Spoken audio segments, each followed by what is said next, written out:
let's talk about health. And I'm starting with a little bit of a light-hearted introduction here. We have, of course, our favorite character, Popeye, who eats a lot of spinach to stay strong and healthy. I'm gonna play for you roughly the first minute of the opening reel of the pilot episode from the early 1930s. And I would like you to listen to the music that's being played, and I'll get back to that music later on during the presentation.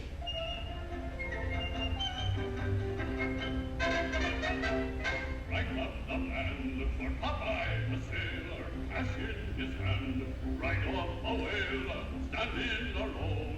Don't let him go, he's a 6 foot every inch a sailor.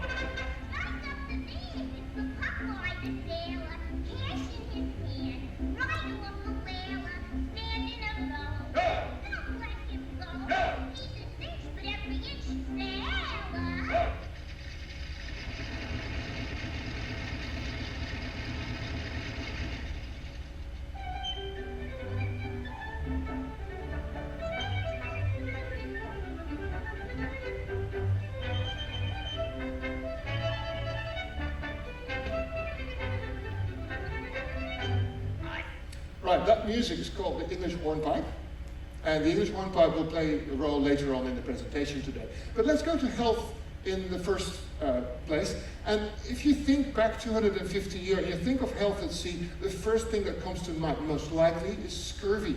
The lack of vitamin C causes all kinds of very nasty things to your body. And it happened, and the sailors at the time didn't quite notice, but it happened that after months at sea, 2-3 months to get to Africa, Asia, South America, they got to shore, and the native population was very, very happy to give them, oranges and lemons and whatever. And lo and behold, within a week or so, they completely recovered their health. They didn't know why that was the case, but that was because of scurvy.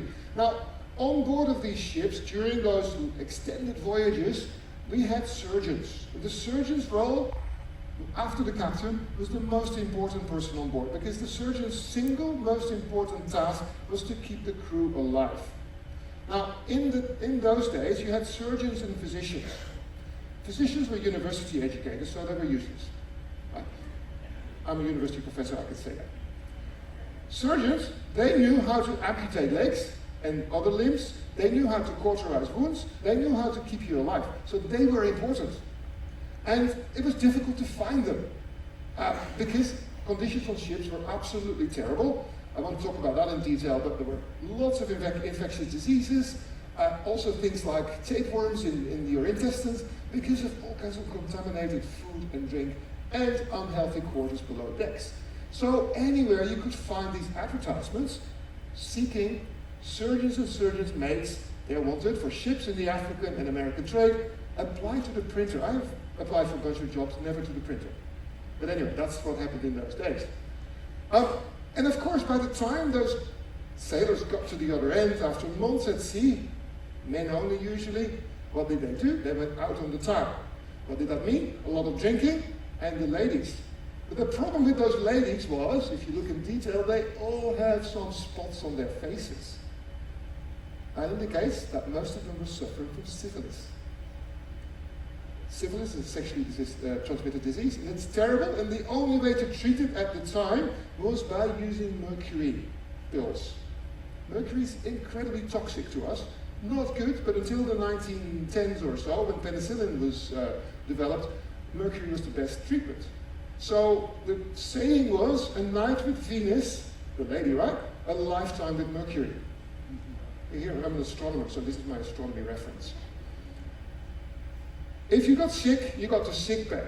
Normally, sailors slept in hammocks, in the same area where they were eating, 14 inches per person. In essence, they were swinging, shoulder to shoulder with their mates, petty officers, slightly higher level officers. They had maybe 28 inches, and that was it. In sick bay, you got your own cot.